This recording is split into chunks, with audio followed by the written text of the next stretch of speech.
हर जगह पे पहुंच रही है। उस दिन भी रेस्क्यू के ऑपरेशन में भी हमारी टीम सबसे आगे थी। और उसके बाद आप देखेंगे कल भी हमने इंदिरा नगर में वहाँ राहत सामग्री वितरित करी।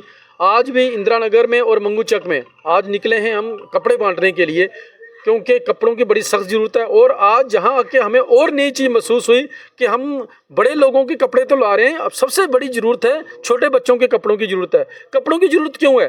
क्योंकि बाढ़ की वजह से घर के अंदर जो सामान था, जो कपड़े थे, वो पूरे के पूरे बह चुके हैं। लोगों के पास, बच्चों के पास पहनने के लिए कपड़े तक नहीं है। तो ये जो हमारी जो सामाजिक संस्थाएं हैं, सिविल सोसाइटीज़ हैं, उनका काम बनता है सरकार के पैरेलल एक अपनी सरकार चलाएं और लोगों के पास राहत सामग्री पहुंचाएं। और जहां तक मंगू चक के डूबने की बात, वो स्पष्ट है कि जो अनसाइंटिफिक तरीके से जो रिंग रोड बनाई इन्होंने, पानी की निकासी बिल्कुल नहीं है। उससे क्या हुआ, दबाव पड़ा और पीछे के पूछे गाँव के गाँव डूब गए।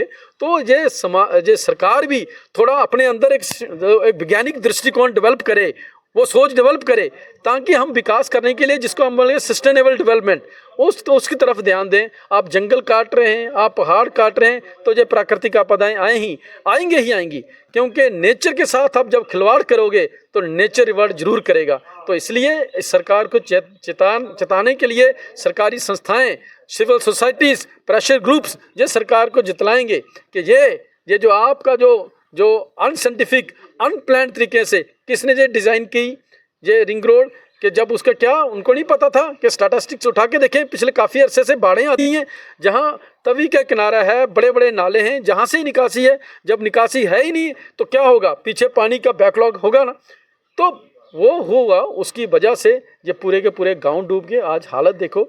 और सरकारी संस्थाओं से, सरकार से निवेदन है कि इमीडिएटली जहां राहत सामग्री पहुँचाएं। और दूसरी सबसे बड़ी बात है, 2014 में कश्मीर में बड़ी आपदा आई थी, तो एक बड़ा सरकारी पैकेज आया था। मेरा सवाल जम्मू कश्मीर के अंदर वो चुने हुए नुमाइंदों से है, चाहे वो किसी भी पार्टी से हैं, खास करके जम्मू के अंदर